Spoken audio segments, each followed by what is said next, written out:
출애굽기 11장 보겠습니다. 이제 9가지 재앙이 어제 10장까지 끝이 났습니다. 아홉 번째 재앙이 뭐냐면 어둠이었습니다. 이 어둠은 창조 이전으로 돌아가는 그 정도의 어둠이었습니다. 그냥 혼란 그 자체였죠. 그러니까 사람들이 진짜로 글자 그대로 한 치 앞도 못 보는 겁니다. 혼자만 그런 것이 아니고 모든 사람이 다 그렇게 되니까 움직이면 움직일수록 다 넘어지고 깨어지고 박살나는 겁니다. 그러니까 사람들이 다 움직일 수 없고 이러니까 막 혼란 속에 들어가고 내뿐만 아니라 모든 사람이 소경이 되는 이 불안 이런 것들이 있는 겁니다. 그래서 3일 만에 애굽 왕 바로가 항복해 버렸죠. 항복했는데도 또 그 어둠이 물러가니까 또 다시 마음이 완악해져 가지고 또 이스라엘 백성들을 못 보내주는 겁니다. 물론 이제 협상이 또 자꾸 협상하려고 하는 거죠. 뭔가 모르게 깔끔하게 하나님께서 이스라엘 백성들을 하나님께서 말씀하신 대로 그대로 내보내면 되는데 그 자꾸 협상하려고 하는, 그러니까 아직 완전한 순종이 안 되는 그런 우리 바로를 봤습니다. 자, 11절 보겠습니다. 여호와께서 모세에게 이르시기를 내가 이제 한 가지 재앙을 바로와 애굽에게 내린 후에야 그가 너희를 여기서 내보내리라. 자, 이제는 한 가지 재앙을 보낸다. 자, 여기서 한 가지란 히브리어 뜻은 크게 보면 한 가지인데 두 가지 뜻이 있습니다. 첫째는 이전과 똑같은, 그리고는 반대 의미로 이전과는 완전히 다른. 한 가지는 어떤 한 가지인가 하면 이전하고 똑같지만은 이전하고 다른 한 가지. 그럼 이 재앙은 무슨 특징인가 하면은 이전과 똑같은 공통점이 있지만은 이번에는 요 재앙만 가지고 있는 특별한 특징이 있다는 겁니다.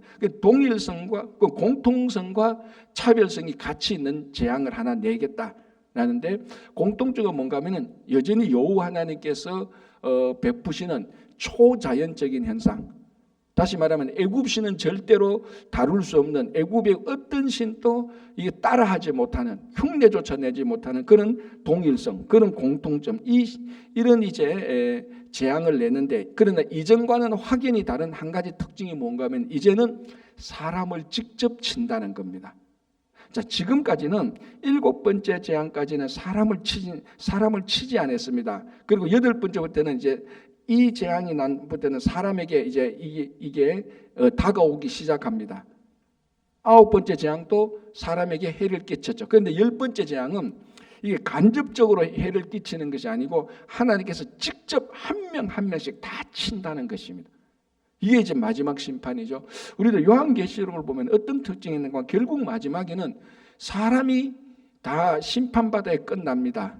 결국 지구에 자연재해가 있고 기후가 있고 짐승이 어떻게 되고 가축이 어떻게 되고 곤충이 어떻게 되고 이런 것들은 다 사람을 마지막으로 치기 위한 전조 현상으로 볼 수 있습니다. 경고죠, 경고. 자, 그런데 이제 이 한 가지 재앙, 마지막 재앙은 사람을 직접 치는 그런 재앙이 나오는 것입니다.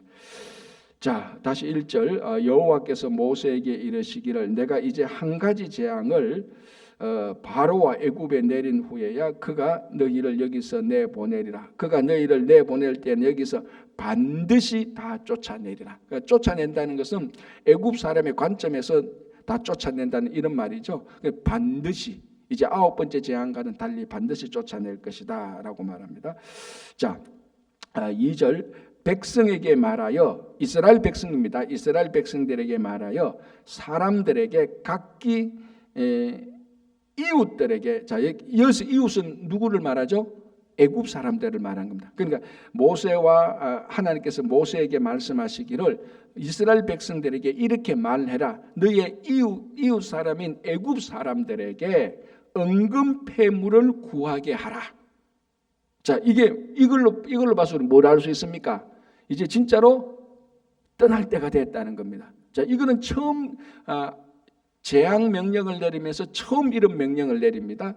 자, 이제는 한 가지 특별한 재앙을 내리는데 이제는 애굽 사람이 반드시 너를 쫓아낼 것이다. 나가게 할 것이다. 그럼 이제 나갈 준비해야지.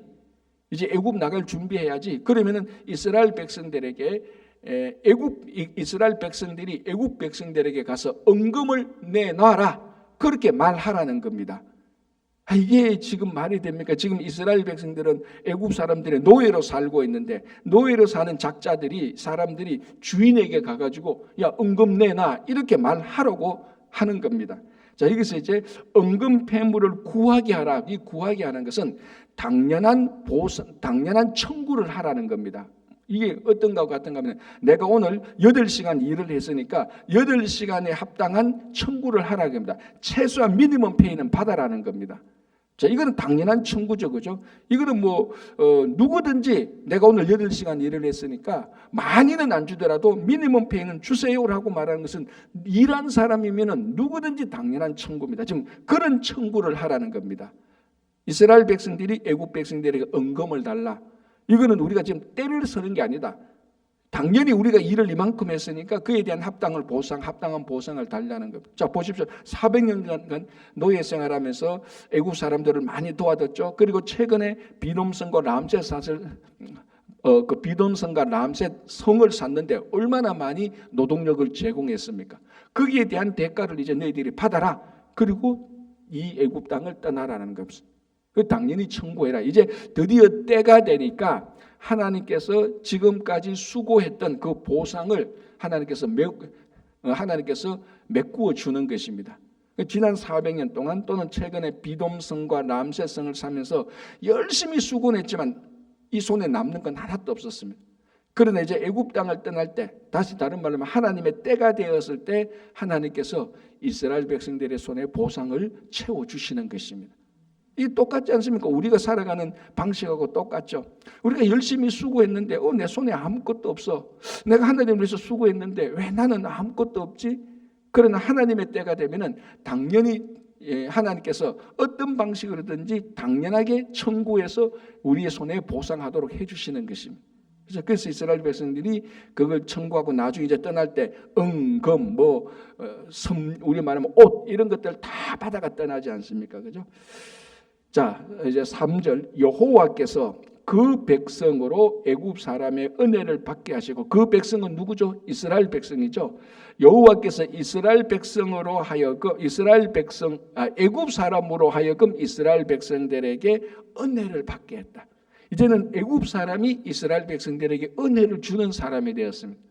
자, 이게 놀랍잖아요. 왜냐하면은 지금까지 애굽 사람은 이스라엘 백성들을 은혜를 준 적이 없습니다. 학대를 했고 욕을 했고 막 핍박을 했죠. 사실은 보면 원수관계였습니다. 상하관계였고 원수관계였고 일방적으로 학대를 하는 이스라엘 백성들은 일방적으로 학대를 받는 그런 관계였습니다. 그런데 이게 얼마나 은혜로운 거면 하나님께서 역사하시니까 학대하던 애굽 사람들이 이제는 이스라엘 백성들을 학대하던 애굽 사람들이 하나님께서 역사하시니까 이스라엘 백성들에게 은혜를 베푸는 겁니다. 자, 여러분 직장에서 학대하는 사람 있죠? 내가 뭘 하려고 하면 반대하는 사람, 내 하는 일은 무조건 뒤에서 수근수근거리는 사람, 불평하는 사람, 원망하는 사람들 다 한두 명쯤은 다 있을 겁니다. 나는 없어요. 몰라서 그렇지 있어요. 다 있습니다. 한두 명쯤 있어요. 하나님께서 우리 육신의 가시는 다 남겨놓았어요. 자, 그런데 하나님께서 역사하시니까 나를 모함하던 사람들, 수근수근하는 사람들, 학대하는 사람들이 오히려 은혜를 베푸는 사람이 되었습니다. 애굽 사람들이 이스라엘 백성들에게 은혜를 베푸는 사람이 되었습니다. 그러면은 어떻게 결론을 내려야 되겠습니까? 나를 지금 학대하고 나를 모함하는 사람들 약간만 좀 더 참자. 네가 내게 은혜를 베푸게 될 것이다. 우리는 그거 기도해야 되는 겁니다. 똑같이 복수하려고 하는 것이 아니고 복수혈전이 아니고 우리 기도혈전을 해야 되는 겁니다. 그럴 때 지금 나의 원수들이 내게 은혜를 베풀게 되는 겁니다. 지금 이걸 그대로 말하고 있는 겁니다. 그래서 우리가 이 말씀을 믿는다면은 지금 여러분 주변에 여러분들을 학대하고 핍박하는 사람들 약간만 참고 복수혈전을 기도하지 말고 기도하신다면은 이 사람들이 여러분들에게 큰 은혜를 베풀 것입니다. 그죠? 자, 두 번째는 뭡니까? 또 그 사람 모세는 애굽 땅에 있는 바로의 신하와 백성의 눈에 아주 위대하게 보였더라. 자, 그 전에 모세는 애굽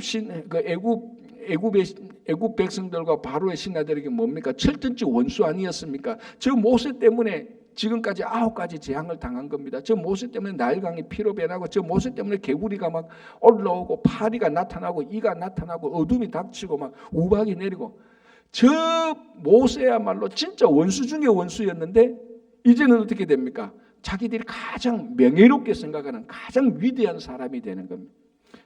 앞에 이 구절하고 똑같죠. 우리를 학대하던 애굽 백성이 우리에게 은혜를 베풀듯이 우리를 못 죽여서 안달이 났던 이 애굽 백성들이 오히려 애굽의 신하들이, 바로의 신하들이 바로 왕을 높이는 게 아니고 모세를 위대하게 높인다는 겁니다. 그러니까 이 하나님께서 하시는 일의 특징이 뭔가 하면은 upside down, inside out, 안에 거는 밖으로, 밖에 거는 안에 거는, 밑에 거는 위로, 위에 거는 아래로. 하나님께서는 뒤집어 엎는 반전한, 하나님의 역사는 반전하는 역사가 있다는 것. 그래서 우리가 지금 어렵고 힘들고 이민자로 살고, 이 애굽의 이스라엘 백성들이 살았던 그 이민자 나그네, 요걸 우리 히브리라고 말했죠. 이런 사람으로 살아도 하나님께서 역사하시니까 애굽 사람들에게 은혜를 받고, 이 애굽 사람이 욕했던 모세는 위대하게 되는 이런 일들을 보고 있는 것입니다. 이게 우리 이민자들에게 얼마나 위로가 되고 힘이 되고, 그냥 단순히 위로만 받아라 이게 아니고 이 사실을 믿을 때에 또 하나님의 때에 이런 일들도 우리들에게 실제로 일어날 것입니다. 그죠? 자, 4절 보겠습니다. 모세가 바로에게 이르되 여호와께서 이와 같이 말씀하시기를 밤중에 내가 애굽 가운데로 들어가리니. 자, 아까 한 가지 특징을 내겠다 그랬습니다. 거기는 이전과 똑같으면서도 이전과 다른 이 한 가지라고 말했습니다. 이전과 똑같은 것은 모두가 초자연적이고 애굽의 술사들도 흉내내지 못하는 이런 이제 이적인데, 다른 것은 뭐냐 하면은 아까 말씀 사람을 직접 친다 그랬습니다. 그런데 사람을 어떻게 직접 칩니까? 자, 오늘 4절에 말하죠. 밤중에. 그래서 여호와 그 6월절 밤에 직접 애굽 백성을 치지 않습니까? 장자. 뭐 우리는 아니까 제가 미리 얘기해도 됩니다. 밤에 직접 치지 않습니까? 자, 근데 밤중에 내가 애굽 가운데로 들어가겠대. 내가 누굽니까? 여호와께서 애굽 가운데 친히 들어가신대요. 이때까지는 어떻게 했습니까?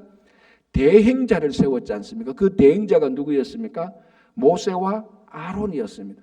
9번째까지는 하나님께서 모세와 아론을 대행자를 통해서 모든 재앙을 다 내는데, 이번 10번째는 회장님이 직접 오신대. 회장님이 직접 각 브랜치에 직접 방문을 한다는 겁니다. 여러분 회사 생활 해보면 다 아시겠지만요, 각 브랜치에 있는 사람들이 본사에 있는 회장님 온다 그러면요, 한 달 전부터 안절부절입니다. 직접 오면요, 그거는 양상이 완전히 판이하게 다르죠. 이번에는 밤중에 내가 애굽 가운데로 들어가겠다. 하나님께서 들어가겠다. 자, 이게 예수님께서 이 땅에 오신 사건하고 똑같지 않습니까? 이스라엘 백성들을 하나님께서 선택하셔서 온 열방을 구원하시려고 이스라엘 백성들을 사용해도 이스라엘 백성들은 계속해서 실패합니다. 자기들이 목적인 것처럼, 하나님의 특별한 수단인데 자기들만이 하나님의 특별한 목적인 것처럼 늘 착각하지 않습니까? 이게 잘못된 선민의식이라고 그랬죠. 그래서 하나님께서는 이제는 이 브랜치, 이스라엘 브랜치 빼고 하나님께서 직접 이 땅에 오신 것입니다. 그게 예수 그리스도고 그게 성육신 사건입니다. 그래서 하나님께서 밤중에 애굽 가운데 친히 들어가서 이스라엘 백성들을 구원해 내시는 겁니다. 죄악된 세상에서. 똑같습니다. 하나님께서 친히 이 땅에 오셔서 죄악된 세상에서 우리를 구원하시는 예수 그리스도의 성육신 사건하고 똑같은 것입니다. 그래서 밤중에 내가 애굽 가운데로 들어가리라. 여러분, 이런 신은 없죠. 늘 제우스 신이라든지 아폴로 신이라든지 그리스 로마 신은 다 하늘에서 다 자기들이 띵까띵까 하면서, 표현이 좀 이상해, 이렇게 하면서 사람들을 다스리려고 했고, 사람들이 그 보내오는 그 재물이나 받았죠. 그러니까 이 부르짖는 이스라엘 백성들, 이 백성들을 구하기 위해서 하나님이 직접 내려와서 그 백성들을 구해내는 이런 신은 없습니다. 이게 진짜 인격적이고 참된 신이죠. 자, 5절 보겠습니다. 애굽 땅에 있는 모든 처음 난 것은 왕위에 앉아있는 바로의 장자로부터 맷돌 뒤에 있는 몸종의 장자와 모든 가축의 처음 난 것까지 죽으리니. 한마디로 말하면 뭡니까? 애굽에 있는 초태생, 그게 뭐 사람이든 가축이든 곤충이든 무엇이든 간에 초태생은 다 죽이겠다는 거예요. 사람으로 치자면 뭡니까? 장자죠. 장자를 치겠다는 거예요. 여러분, 우리 또 나중에도 출애굽기에 주는 그 율법을 보시면은 아시겠지만, 뭐 이미 우리 알고 있는 대로 이스라엘 백성들에게 있어서 장자는 특별한 존재였습니다. 이게 우리 한국도 그렇지만요, 이스라엘 백성들에게서 장자는 아버지를 대행하는, 그리고 아버지, 이 땅의 장자는 아버지를 그대로 다음 세대로 물려주는 대행자입니다. 그래서 장자가 아버지다 말해도 틀린 말이 아닌 겁니다. 그래서 장자가 없으면은 현 세대가 다음 세대로 넘어가지를 못하는 겁니다. 이게 장자입니다.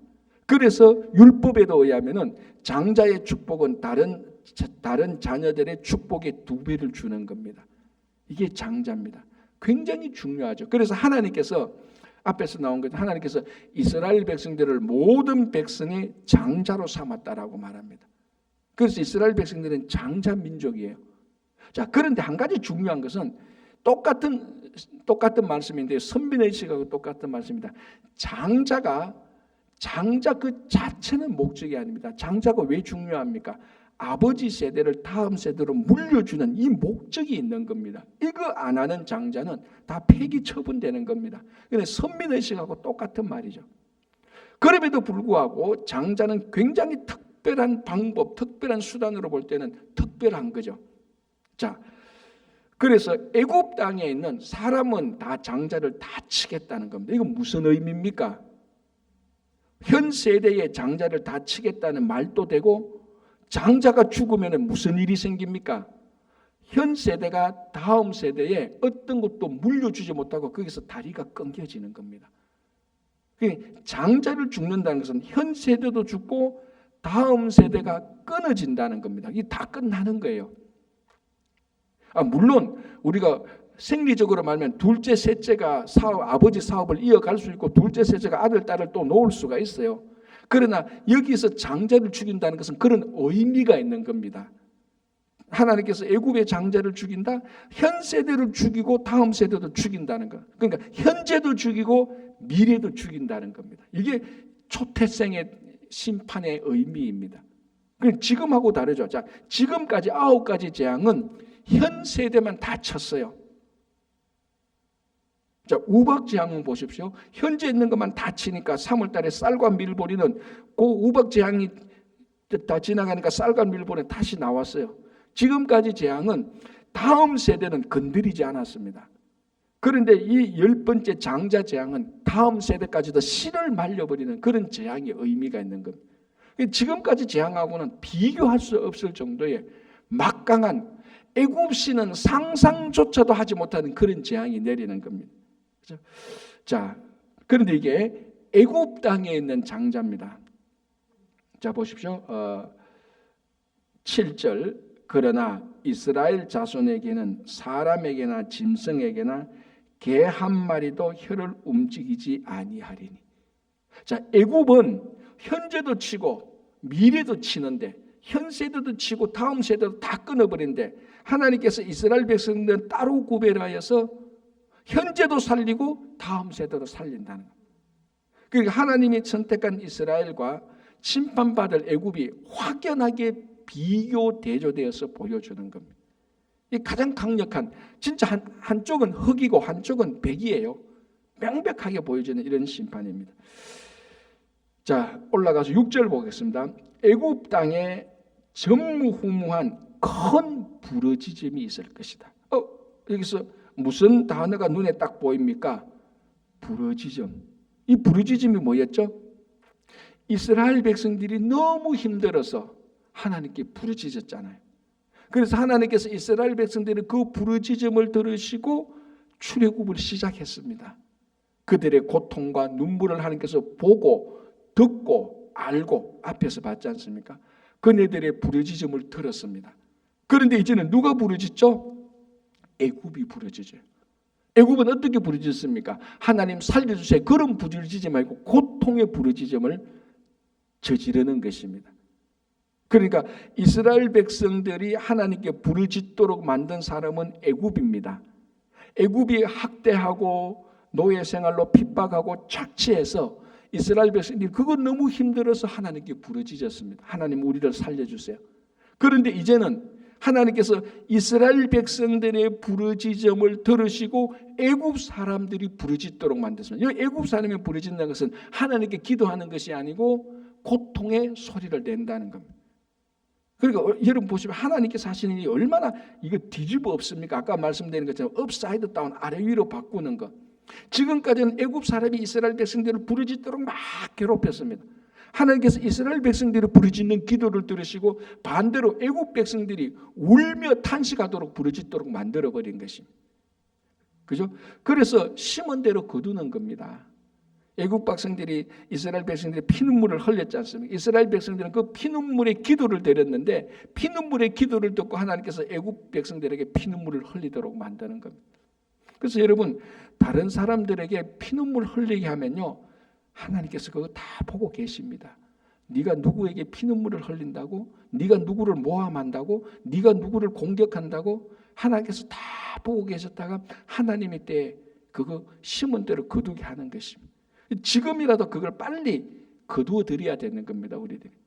혹시 여러분 우리들의 뭐 원한과 이 마음속의 억울함을 가지고 다른 사람을 공격하지 마시고 그거 가만히 놔두면 하나님께서 다 위로해 주시는 겁니다. 그렇죠? 자, 7절 그러나 이스라엘 자손에게는 사람에게나 짐승에게나 개 한 마리도 그 혀를 움직이지 아니하리니 여호와께서 애굽 사람과 이스라엘 사이를 구별하는 줄을 너희가 알리라 하셨나니. 8절 왕이 이 모든 신하가 내게 내려와 내게 절하며 이르기를 너와 너를 따르는 온 백성은 나가라 한 후에야 내가 나가리라. 자, 이전까지는 어떻게 됐습니까? 모세가 바로에게 나가서 이스라엘 백성들을 보내라. 그러면 보내면은 우리가 가겠다. 다 이런 패턴이었습니다. 그런데 10번째 재앙 마지막 재앙은 어떤 것이죠? 어떻게 갑니까? 애굽 왕 바로가 와서 제발 좀 데리고 나가 주세요. 이러면 이제 나가겠다는 겁니다. 그 앞에까지 분위기가 완전히 막 지금은 모세가 가서 보내시오. 알았다 가라. 그러면 가는 게 아니고 그렇게 이제 가도록 명령을 했는데 10번째는 애굽이 하소연을 합니다. 제발 나가주세요. 나가주세요. 그러니까 이 10번째 마지막은 앞에 거하고 모든 게 다 뒤집어지는 거예요. 너무 장자가 죽으니까 이러다가는 다음 세대까지도 죽겠다 생각하니까 모세를 불러서 제발 데리고 나가주세요. 그러니까 아까 앞에서 말한 것처럼 반드시 이번에는 나간다라고 하나님께서 확신을 주는 겁니다. 자, 9절 10절 이렇게 말을 해도 여전히 바로는 끝까지 완악하게 될 것이다 라고 예를 합니다. 자, 이제 12장으로 넘어갔습니다. 성경에서 가장 중요한 장 몇 개 중에 하나. 자, 성경의 말씀들이 다 중요하죠. 다 중요하지만은 특별히 우리들의 구원을 얻는 우리 성도로서 살아가는 그 너무나도 명확하게 증거하는 성경의 몇 장들은 참 중요합니다. 그 중에 하나가 창세기 1장, 2장, 천지 창조 이런 것들, 그리고 뭐 하나님이 아브라함을 부르시는 것들, 그리고 이 출애굽기 12장 6월절 이런 거는 뭐 너무너무 중요한 거죠. 구원의 표시가 확인하게 드러난 것입니다. 자, 이제 한번 보겠습니다. 12장 1절 여호와께서 애굽 땅에서 모세와 아론에게 일러 말씀하시되 이 달을 너희에게 달의 시작 곧 해의 첫 달이 되게 하고. 이 달은 무슨 달입니까? 이제 드디어 출애굽이 시작되는 달이죠. 드디어 이스라엘 백성들이 애굽에서 나오는 그 날이 있는 달, 이 날을 이스라엘 백성들에게 첫 번째 달이 되게 하라는 겁니다. 이게 이제 오늘날 우리가 사용하는 달력으로 치자면은 3월달 내지 4월달입니다. 요 달의 이름을 아빕월이라고 말을 하기도 하고 나중에 니산월이라고도 말을 하는 것입니다. 그래서 이게 우리가 쓰는 달력이 태양력이지 않습니까? 이건 뭐 전 세계 공통입니다. 그죠? 이 달력에 의하면은 3월 내지 4월이 아비월이 되는 겁니다. 우리나라에 음력이 있듯이 이스라엘 백성들은 절기 달력이 있습니다. 그 절기 달력에 의하면 첫 번째 달이 무슨 달? 아비월. 왜 이 달이 첫 번째 달인가? 이 유월절이 일어났기 때문에. 그런데 여러분, 이 달을 너희에게 달의 시작으로 하라. 자, 우리가 거듭나면은 그 거듭나는부터 새로운 삶이 시작되는 겁니다. 그죠? 그래서 이 새로운 삶이 시작되는 그 달, 그날은 거듭남의 새로운 인생이 시작되는 가장 인생에 있어서 터닝 포인트죠. 터닝 포인트. 바로 이스라엘 백성들에게 지금까지 하나님께서 아브라함을 부르시고 하늘의 별처럼 바다의 모래처럼 많이 하나님께서 그 자녀를 생육하게 번성하시고 이제 다시 한번 하나님께서 이스라엘 백성들에게 터닝 포인트를 만드는 겁니다. 그래서 이 달을 첫 번째 달로 하라. 아비월이고 이제 이스라엘 백성들을 거듭나게 하는 새로운, 그래서 이 사건을 통하여서 이스라엘 백성들이 이스라엘 백성 민족 전체가 구원을 받게 되는 놀라운 일이 일어나게 됩니다.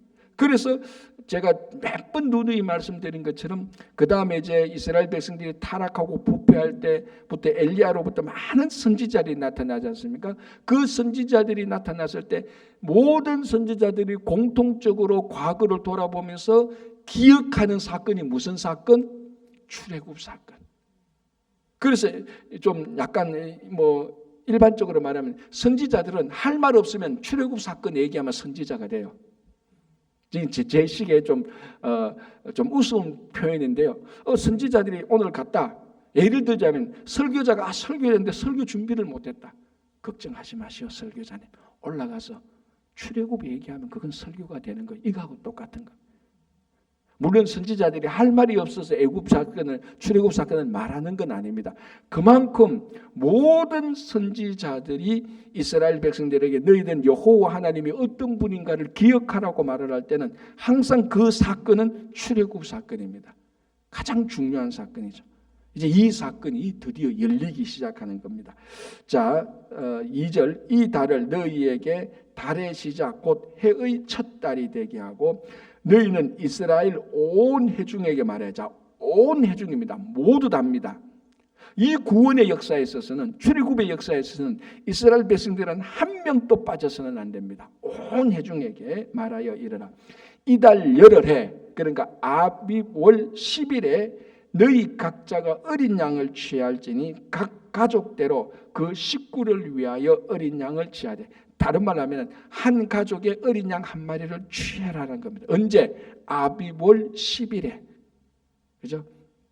자, 그러면은 어떤 가족은 2인 가족이 있고 어떤 가족은 4인 가족이 있겠고 어떤 가족은 6인 가족이 있거나 8인 가족이 있을 겁니다. 거기에 상관없이 한 가정은 양 한 마리를 잡아라는 겁니다. 자, 그 다음에 보시기 바랍니다. 4절에 그 어린 양에 대하여 식구가 너무 적으면 그 집의 이웃과 함께 사람 수를 따라서 하나를 취하며 각 사람이 먹을 수 있는 분량에 따라서 너희 어린 양을 계산할 것이며. 이게 뭐냐면 이 출애굽 때 양을 잡는데 유월절 때 양을 한 가정이 양 한 마리를 잡는데 양을 이제 그 양은 1년 된 험없는 수컷을 잡습니다. 그 다음에 나와 보면요. 자, 그럼 출애굽 때 뭐가 이 유월절 때 첫 번째 출애굽 유월절 때 무엇이 중요했는가 하면 각 가정의 양을 잡습니다. 이게 가능했죠? 왜냐하면 고센 땅에서 목축을 했으니까 이스라엘 백성들 농사 짓는 사람이 아니고 목축을 했으니까 거기 양을 한 마리 잡는데 1년 된 양을 잡는데 우리는 2명밖에 없으니까 양을 잡아도 다 못 먹어. 자, 이걸 자 보십시오. 12장 10절 보시기 바랍니다. 아침까지 남겨두지 말며. 그러면은 이렇게 생각합니다. 양 한 마리 잡는데 우리는 2인 가족인데 많이 남았네. 잘 포장해서 랩 싸서 냉장고 넣어놓으면 되지 뭐. 그런 걱정 안 해도 된다고 말할 수 있겠지만 딱 맞습니다. 다 그날 아침까지 남겨주면 한다. 그날 양을 잡아서 그날 그걸 다 먹으라는 겁니다. 그럼 두 사람이 어떻게 다 먹어요? 버리면 돼요? 버리면 안 됩니다. 다 먹어요. 어떻게 하냐? 그러면은 다른 사람의 8인 가족은 양 한 마리 잡으면은 8인 가족이 양 한 마리 먹기에 양이 모자라면은 그 사람들을 초청해서 남은 사람들, 쉽게 말하면 우리는 먹을 것이 남아 있어요. 모자라는 사람들 오세요. 이거하고 똑같습니다. 야외에 가가지고 우리 고기 남아요. 그쪽에는 사람들이 그 구역에는 사람들이 많네요. 고기 모자라겠습니다. 이쪽으로 오세요. 우리 남은 고기 같이 먹어요. 이거하고 똑같은 거예요. 그러니까 이 출애굽 유월절에는 무슨 정신이 있습니까? 함께 음식을 나눠 먹고 펠로십 교제하는 게 있습니다. 이게 사람들 이 출애굽 때 이걸 놓치고 있는데 이게 굉장히 중요한 겁니다. 물론 출애굽하면은 해방 자유입니다. 구원입니다. 이게 대주제죠. 애굽에서 들여 이스라엘 백성들을 해방시키고 자유하고 구원하게 하니까. 그런데 그 구원하게 하는 그 이스라엘 백성들과의 관계는 함께 음식을 나누는 교제와 이 정신이 같이 들어가 있는 겁니다. 왜? 하나님께서는 이스라엘 백성들 한 명 한 명을 구원하는 동시에 아까 말씀했지 않습니까? 12장 3절에 너희는 이스라엘 백성들 온 회중에게. 그래서 계속해서 성경은 특별히 우리 신앙은 구약과 신약은 하나님께서 한 사람 한 사람을 구원하시지만 살아가는 방식은 한 사람 한 사람이 각자 별개로 살아가는 방식이 아니다라는 겁니다. 구원은 각자 받지만 살아가는 방식은 각자가 함께 모여서 살도록 하는 게 성경 전체의 가장 중요한 성도들이 살아가야 되는 삶의 방식입니다. 그래서 이게 공동체라 말하고 교제라고 말을 하는 겁니다. 이것이 완성되는 게 어디서 나타납니까? 성찬식에서 나타나는 겁니다. 예수님께서 십자가의 유월절을 맞이해서 성제들에서 그 십자가에 달려 돌아가시기 전에 마지막에 성찬식을 베풀면서 받아 먹으라. 이것은 내 몸이고 이것은 내 살이고 이것은 내 피다. 그래서 성찬식은요 혼자 하지 않습니다. 함께 모여서 떡을 함께 떼어서 나누어 주는 겁니다. 잔을 함께 마시는 겁니다. 같은 피를 먹고 같은 살을 먹는 겁니다. 같은 잔을 마시고 같은 떡을 먹는 겁니다. 이게 지금 그 유월절에 그대로 나타나는 거예요. 그래서 4절에 다시 읽어드릴게요. 다시 봉독할게요. 그 어린 양에 대하여 식구가 너무 적으면 따로 랩 사서 냉장고에 두는 게 아니고 그 집의 이웃과 함께 사람 수를 따라서 하나를 취하며 각 사람이 먹을 수 있는 분량에 따라서 너희 어린 양을 계산할 것이다. 이게 바로 그 말입니다. 자, 12장 5절. 너희 어린 양은 흠없고 1년 된 수컷으로 하되 양이나 염소 중에서 취하고. 그러니까 1년 된, 자 그래서 나중에 얘기돼 1년 된 어린 양, 흠없는 어린 양, 수컷 어린 양을 드리도록 되어 있습니다. 그런데 안 되면은 염소도 드리도 괜찮습니다. 1년 된 흠없는 양이나 염소, 수컷. 첫 번째 유월절에 그것을 잡아서 이제 좀 있으면 피를 내고 그 피를 좌우 문설주와 임방에 바르고 이제 그 고기는 아침이 될 때까지 함께 모여서 가족들이 모여서 남으면은 이웃을 불러서 함께 식사를 하게 되는 겁니다. 이제 그게 사실은 우리식으로 말하면 뭐 설날이고 함께 모여서 새로운 뉴이어 아닙니까? 뉴이어 구원을 이제 해방 뉴이어 그것을 이제 기념하면서 하나님께 예배를 드리는 제사를 드리는 그런 방식이 시작됩니다. 다시 5절. 너희 어린 양은 흠없고 1년 된 수컷으로 하되. 자, 이거의 완성판이 예수 그리스도 아닙니까? 그래서 예수님께서 세례 받으러 나오실 때 세례 요한이 보라 세상 죄를 지고 가는 하나님의 어린 양이로다라고 말하는 게 바로 이것을 예수님께서 이제 완성시키는 바로 그겁니다. 그죠? 하되 자 6절 이달 열 나흘까지 간직하다. 그러니까 10일 날 그 양을 취했다가 14일 날 밤에 잡는 겁니다. 왜냐하면 요날 저녁 때부터 유월절이 시작되는 겁니다. 제가 앞으로 보겠지만 유월절 정확히 말하면 유월절과 무교절이 같이 이어지는 겁니다. 이것을 퉁쳐서 우리는 보통 유월절이라고 하는데 정확히 말하면 유월절은 14일 날 저녁부터 그 다음 아침까지입니다. 우리들은 하루가 언제 시작했죠? 우리는 아침이 하루가 시작됩니다. 그런데 유대인들은 저녁이 하루가 시작되는 거예요. 그래서 하루가 시작되는 14일 날 저녁에 유월절 지키러 들어가는 겁니다. 오늘날도 똑같지 않습니까? 이 금요일 저녁 되면 유대인들은 안식을 들어갑니다. 그거하고 똑같은 거예요. 우리는 아침이 시작인데 이 사람은 저녁이 시작이니까. 그래서 10일 날 잡았다가 14일 날 저녁에 이제 그 양을 잡기 시작하는 거예요. 그래서 이제 유월절로 들어가고 그 다음 날은 무교절이 이어집니다. 그러니까 이 유월절 무교절이 이어져서 7일 동안 지키는 거예요. 무교절은 뭐 하는 날입니까? 무교병을 먹는 날입니다. 이제 그게 이제 내일 우리 같이 나오겠지만 8절에 그 밤에 고기를 구워 부어 고기를 불에 구워 무교병이 뭡니까? 누룩 없는 떡 그걸 이제 먹는 거죠. 그게 무교절이라고 말을 하는. 이제 내일 우리가 같이 이 부분을 좀 더 자세히 보도록 하겠습니다. 자, 드디어 긴 여정이 끝나고 이제 곧 이스라엘 백성들이 출애굽 바로 그 직전에 있습니다. 이제 내일 되면 이스라엘 백성이 출애굽을 하기 시작하는 겁니다. 그래서 이 출애굽을 하시는 하나님께서 우리의 모든 이 세상의 죄악과 우리를 핍박하는 것과 착취하는 것과 우리를 매여 있는 세상의 모든 것들로부터 하나님께서 우리를 해방시켜 주셨습니다. 예수 그리스도께서 이 땅에 오신 사건에서 완성됩니다. 그 구원의 백성으로서 사시는 여러분 되시기 바랍니다. 기도하겠습니다.